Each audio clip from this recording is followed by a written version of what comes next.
Howdy folks, Doc here with Last Best Tool. And yesterday's video where I talked about this bradawl, that was kind of interesting listening to sort of the global discussion about it. Yeah, there are issues in a lot of countries, but I just found it interesting, you know, that this was the only tool that I saw that had some sort of underage restriction on it. And it was, you know, fairly innocuous. In fact, even, you know, those of us who sometimes wander in different circles would argue that that length is not really enough to do a whole lot of damage, should that be what you want, and why this tool versus a screwdriver or a saw or a pair of pliers or something else. But anyway, I'm going to put this back in the gun safe and address a new tool here in America, and that is this.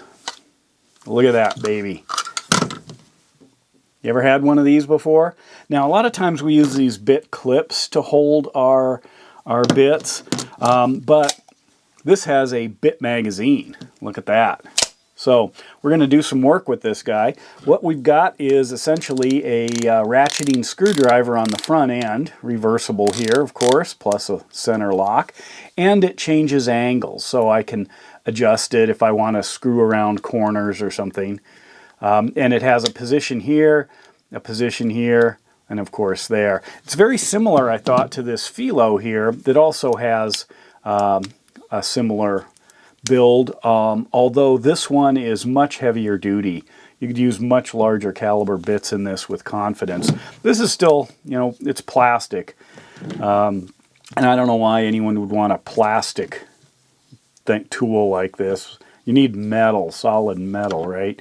But anyway, as far as the number of teeth, well, if I hold it here, I've got 1, 2, 3, 4, 5, 6, 7, probably 7 to 8.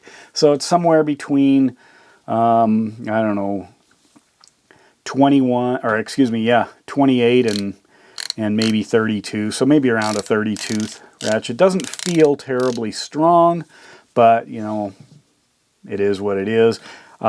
So I was thinking about this. It comes with this holster here with a belt clip, and you can cant it if you prefer to carry your screwdriver at an angle there, right or left-handed there. However, the mag release is only on the right. There's a artificial one here, and it doesn't look reversible. Gen 2 or 3 might reverse that or have that reversible.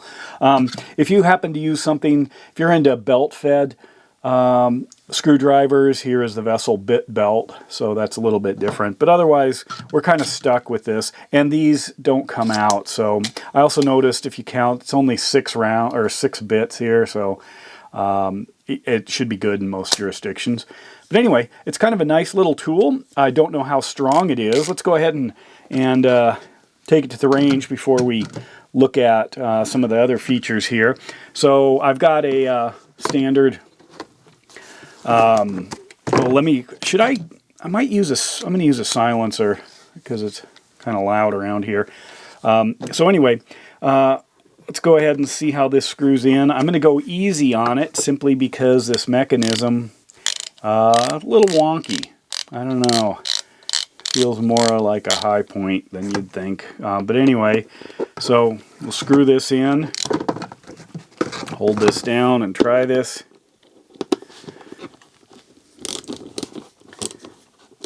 Not the strongest mechanism. How much was this thing? Well, it was like around 20 bucks, but there was a coupon for a lot of it off.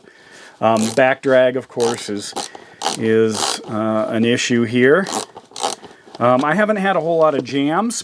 Tried it a few times, and it seems to work. I was a little worried. I used it on some tougher targets, and I didn't want to break it before the video so I could actually show you. But it is metal all the way around, some kind of metal, fairly smooth. When you lock it up, put on using some other fun different bits. If I center this, there's actually not a lot of play. That's pretty good, kind of surprising here. So if we take a look at the holster, this sight up here is actually an extension, bit extension. This is all magnetic, so when you put more on the front end, you know, that same magnet in here has to hold more weight. Got to be a little careful there. And then it also has this rail of other bits, so you could choose, including some of these, which are kind of interesting. Unique bits, and then the ones in the magazine, if you look at those, so it's more for electronics than about anything else. I do like the orange color, bright, fairly safe, you'd think. I was trying to figure out how I could get maybe like a laser sight or light on here for working in the dark. That would be kind of nice. Then I may end up getting a bunch of tools. I like this design. Snap-on, of course, has their own, but most people, they like this angle over this angle. It's in a long argument, you know, if you know what I mean. But anyway, the other thing is, if you've got an ammo box full of bits, well, this completes the picture. Kind of nice. As far as the holster goes, it's like a lot of the inexpensive plastic holsters. It does have a fairly robust label on here of the different bits, which is kind of, I find, a little bit curious.